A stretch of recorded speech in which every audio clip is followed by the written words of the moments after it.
Bismillahirrahmanirrahim. Assalamualaikum warahmatullahi wabarakatuh. Baik, kali ini kita akan belajar tentang tingkat organisasi kehidupan. Yang tentunya dalam hal ini kita akan mulai dari yang paling sederhana terlebih dahulu.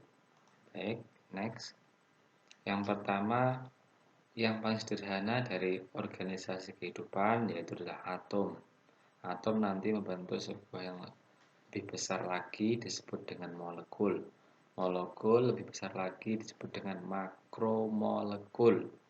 Makromolekul nanti ini membentuk komponen yang lebih besar lagi disebut dengan organel.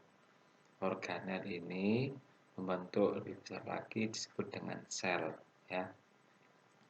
Sel, kumpulan sel yang sama membentuk sebuah jaringan.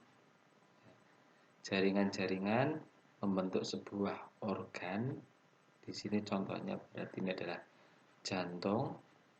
Kemudian komponen dari berbagai macam organ, ada jantung, paru-paru dan sebagainya, membentuk sebuah sistem organ. Ya. Sistem organ dalam tubuh manusia, contohnya sistem paru-paru, ya. Berarti atau disebut dengan sistem pernafasan. Yang kedua, sistem peredaran darah. Yang ketiga, sistem imun, sistem saraf, dan sebagainya. Ya. Dari berbagai macam sistem tersebut membentuk sebuah individu atau organisme. Nah, kemudian kumpulan dari organisme disebut dengan populasi. Nah, kumpulan berbagai macam populasi membentuk sebuah komunitas. Kemudian dari berbagai macam komunitas membentuk sebuah ekosistem. Nah, kemudian yang paling tinggi dari tingkatan organisasi kehidupan itu adalah biosfer, ya. Ini sudah mencakup keseluruhan, ya, keseluruhan yang ada di bumi. Nah, termasuk di atmosfer juga, ya. Nah, selanjutnya sel. Nah, sel merupakan unit terkecil penyusun makhluk hidup. Jadi, sampai-sampai untuk bisa melihat sel, kita harus menggunakan mikroskop. Ya. Berdasarkan ada tidaknya membran sel, dibedakan menjadi dua. Yang pertama prokariotik, yang kedua ada eukariotik. Prokariotik ini apa? Tidak memiliki membran inti sel. Berarti DNA-nya itu tidak terbungkus oleh membran inti. Nah, di sini kan terlihat nih. Ini dia DNA-nya terurai. Tidak ada pembungkusnya. Kemudian DNA pada prokariot itu berbentuk sirkuler atau lingkaran. Kemudian memiliki dinding sel. Selanjutnya tidak memiliki mitokondria. Jadi ada organel lain yang menggantikan posisi mitokondria sebagai penghasil energi. Siapa itu? Mesosom, ya. Contoh prokariot apa? Bakteri. Selanjutnya, eukariotik. Eukariotik ini mempunyai membran inti sel. DNA berbentuk linier, memiliki mitokondria sebagai tempat produksi energi. Nah, contohnya siapa? Sel hewan dan sel tumbuhan. Terus pertanyaannya, manusia masuk mana? Prokariot apa eukariot? Dalam sistem kingdom, manusia itu masuk ke dalam kingdom animalia. Berarti sudah pasti manusia itu jenis selnya adalah sel eukariot, ya. Selanjutnya, nah ini adalah gambar daripada sel hewan dan sel tumbuhan. Bentuk daripada sel hewan itu dia cenderung bulat atau tidak beraturan. Berbeda dengan sel tumbuhan, bentuknya dia segi, ya.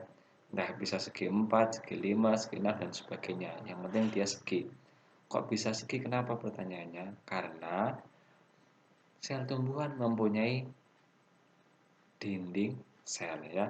Sehingga apa? Mampu memberikan bentuk sel tersebut. Di sini kita bisa cermati ya, ada organel-organel yang melengkapi komponen dari bedah baik sel hewan ataupun sel tumbuhan. Ya. Ini ada mitokondria, sentriol, ya. Bagian tengah ada nukleus, ada nukleolus yang bagian tengah ini kecil ini ya. Ada badan Golgi, ada retikulum endoplasma, ya, dan sebagainya. Nah, di sini juga apa? Pada tumbuhan bisa kita lihat adanya vakuola. Fungsinya apa ini? Untuk menyimpan cadangan makanan. Selanjutnya, fungsi organel sel. Pertama, nukleus. Nukleus itu fungsi utamanya mengatur aktivitas sel. Jadi, semua kegiatan di dalam sel itu secara tidak langsung dikendalikan oleh nukleus. Ya. Kemudian yang kedua, retikulum endoplasma. Retikulum endoplasma ini ada dua macam. Yang pertama ada RE kasar, yang kedua ada RE halus. RE kasar ini karena mempunyai ribosom. Nah, karena dari ribosom fungsinya untuk sintesis protein. Selanjutnya RE halus, ini dia tidak ada ribosom, sehingga fungsinya untuk sintesis lemak atau lipid. Yang ketiga, ribosom. Ribosom ini fungsinya, nah sama dengan yang RE tadi, RE yang kasar, adanya keberadaan ribosom, berarti untuk sintesis protein. Ya. Ini strukturnya seperti ini, ada unit besar dan unit kecil ya, seperti ini.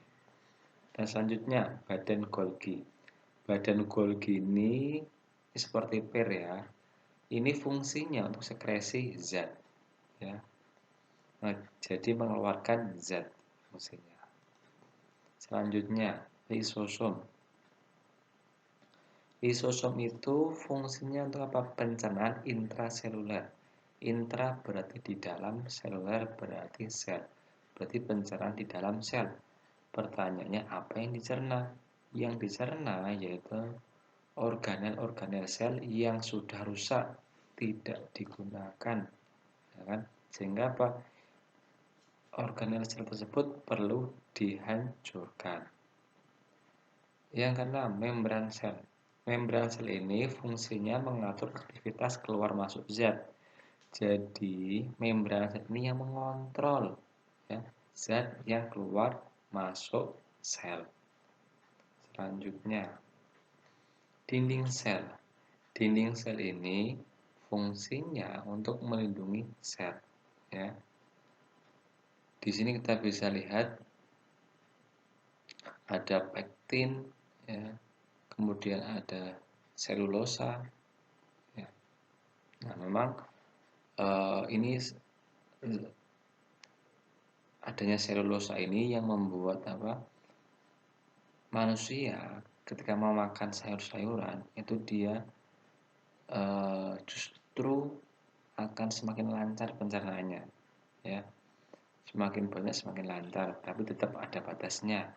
Berbeda dengan yang terjadi pada hewan. Kalau pada hewan semakin banyak makan rumput, akan semakin gemuk. Karena hewan itu di sini berarti sapi. Sapi itu mempunyai enzim selulase yang akan merombak selulosa. Sedangkan manusia itu tidak mempunyai enzim selulase.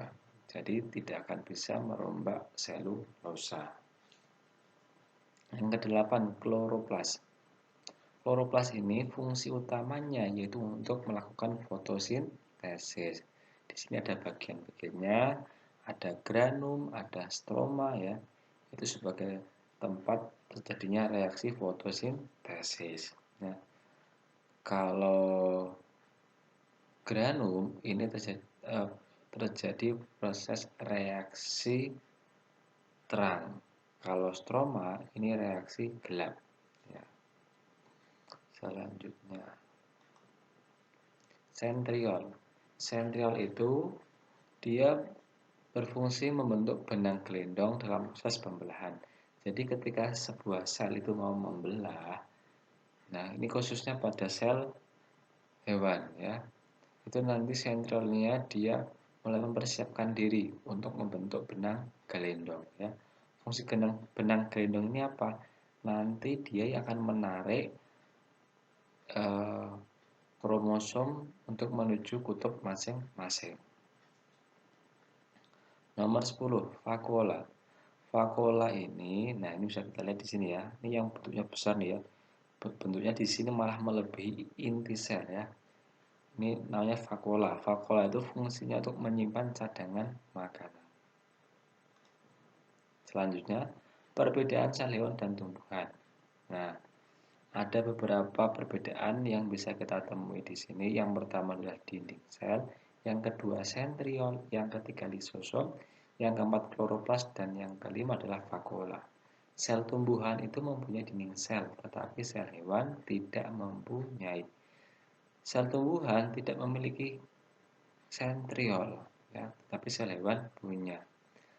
Sel tumbuhan tidak memiliki lisosom, sel hewan ada. Sel tumbuhan memiliki vakuola yang berukuran besar, sedangkan sel hewan juga memiliki vakuola, hanya saja ukurannya sangat kecil. Baik, itu yang dapat saya jelaskan. Terima kasih. Assalamualaikum warahmatullahi wabarakatuh.